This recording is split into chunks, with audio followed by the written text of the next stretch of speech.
Hər vaxtınız xeyir olsun Səs TV-nin dəyərli izləyiciləri. Sizləri Mingəçevir şəhərindən salamlayırıq. Hazırda ümummilli lider Heydər Əliyevin 103-cü il dönümü ilə əlaqədar olaraq təşkil olunan Prezident Kuboku 2026 Beynəlxalq Avar çəkmə reqatasının paradı baş tutub. Paradda rəsmi şəxslər, media nümayəndələri, eyni zamanda Mingəçevir şəhərinin sakinləri iştirak edirlər. Akademik avar çəkmə, kayak və kanoe üzrə Prezident Kuboku 2026 beynəlxalq turnirində iştirak edən komandaların rəsmi paradı və təqdimatı keçirilib. Gənclər və İdman Nazirliyi ilə Azərbaycan Su İdman Növləri Federasiyasının birgə təşkilatçılığı ilə baş tutan tədbir Mingəçevirdə gerçəkləşib. Daha sonra 20-dən çox ölkədən 100-dən artıq idmançı bayraqlarla təntənəli yürüş edib. Komandaların Azərbaycanın böyük ölçüdə dövlət bayrağını daşıyan könüllüləri üzərində avar çəkmə qayıqları olan xüsusi avtomobil müşahidə edib. İdmançıların sıralı düzülüşündən sonra dövlət himni səsləndirilib.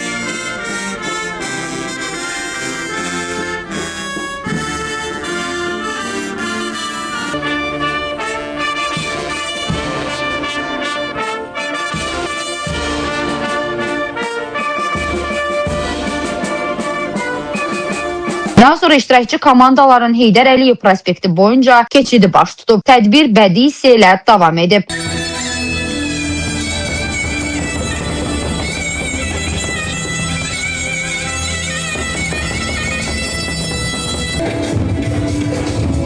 Parada Azərbaycan təmsilçiləri ilə yanaşı Çexiya, Gürcüstan, Almaniya, Yunanistan, Qazaxıstan, Qırğızstan, Litva, Moldova, Rumıniya, Serbiya, İsveç, Tacikistan, Türkiyə, Ukrayna və Özbəkistandan olan 100-dən çox idmançı bu yarışa qatılıb. Qeyd edək ki, yarışa ötən gün Ağdərədə Sərsəng su anbarında start verilib. Regata mayın 1-də yekun vurulacaq.